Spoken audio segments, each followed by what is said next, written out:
Assim como um prédio, nós temos uma coluna que nos sustenta. Ela pode não ser feita de concreto nem de tijolos, mas ainda assim nos mantém de pé, firmes e fortes. Ela tem 33 pequenos ossos que unidos apoiam outras partes do nosso esqueleto. É a nossa coluna vertebral, tema do Olho Clínico de hoje.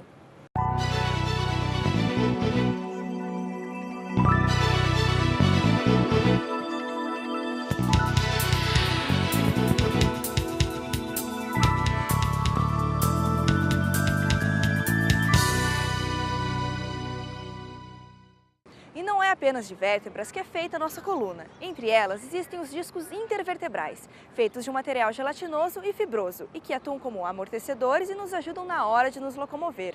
E é por causa desses dois que podemos sentir aquela dor nas costas. A nossa coluna vertebral é dividida em 5 regiões. A cervical, localizada no pescoço, a torácica, que fica no peito, a lombar, na parte da cintura, o sacro e o cóccix. Por elas passa o canal medular, onde está a medula nervosa, um prolongamento do nosso cérebro que vai até o início da nossa lombar. Uma compressão ou desgaste nessas regiões é o que pode causar a dor. As dores nas costas, elas podem vir de várias coisas. Por exemplo, uma pessoa ela pode ter uma boa condição músculo-esquelética, quer dizer, ela pode ter alongamento, fortalecimento ideal, porém ela usa mais essa região do que deveria. Isso é um motivo. Por outro lado, ela pode não ter uma boa condição músculo-esquelética e as mínimas coisas de solicitação durante o seu dia a dia, durante as suas atividades de vida diária, geram dores nas costas. As dores nas costas, elas são um problema de saúde pública. Quando nós temos a nossa coluna vertebral, uma coisa que acontece bastante é a gente sempre enfatizar as dores somente nas costas. Quando a gente fala dores nas costas, geralmente a gente está abordando essa região lombar da nossa coluna. Veja, nós temos a região sacral, temos a região lombar, temos a região torácica e temos a região cervical, nosso pescoço, terminando aqui na cabeça. Então, a mais abordada é essa região lombar, não que não tenhamos dores nessa coluna cervical, mas veja, quando nós sentamos, a princípio deveríamos sentar sobre esses ossos, sobre os nossos isquios, sobre a pelve. Sentando dessa maneira e com bom condicionamento em todos esses músculos da frente e do lado, a nossa coluna ela fica praticamente com as vértebras repousando umas sobre as outras. Quando nós sentamos em posições incorretas, o que acontece? O estiramento ou a tensão nessa musculatura, ela gera dor.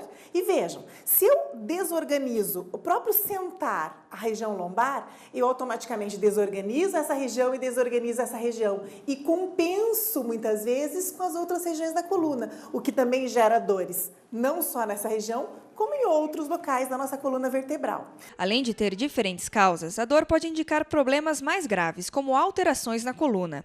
As curvaturas normais têm o nome de cifose e lordose e não devem ser confundidas com doenças. Já a escoliose é um desvio anormal para um dos lados das costas e é algo sério que deve ser tratado.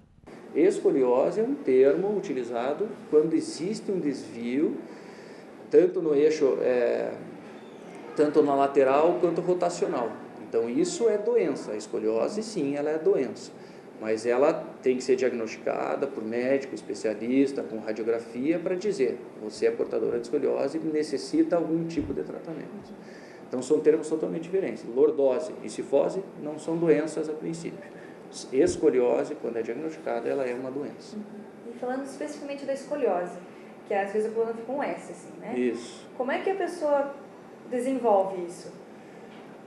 Existem vários tipos de escoliose, tá? Escolioses por defeitos congênitos, escolioses por doenças neuromusculares, escolioses idiopáticas, que a gente não sabe exatamente a causa, mas tudo leva a crer que sejam realmente alterações genéticas que fazem o desenvolvimento da escoliose. Geralmente, a escoliose não evolui, mas o uso de coletes para retardar a evolução da doença é recomendado.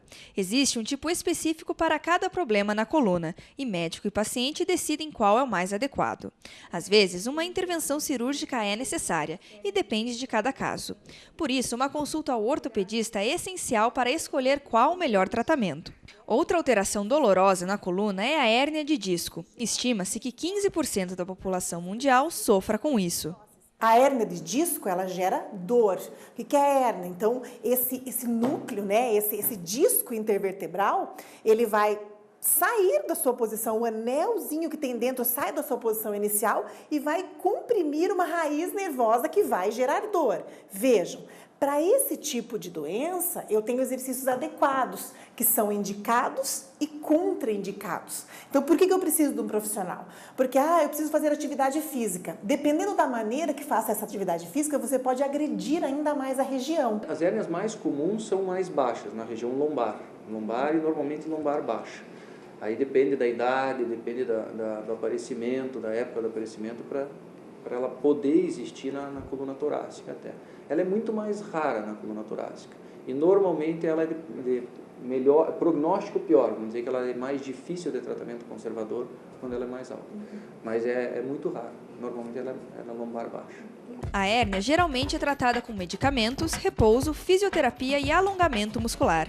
Apenas 20% dos casos precisam de cirurgia. Nas crises agudas, normalmente você associa medicações analgésicas e anti-inflamatórias ou para qualquer tipo de medicação que você vá tentar realmente melhorar o sintoma de dor.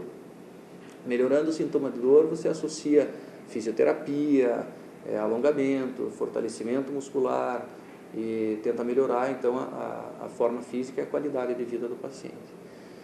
E se isso tudo não surtir efeito, aí sim você pode pensar em tratamento mais agressivo do que é o tratamento cirúrgico.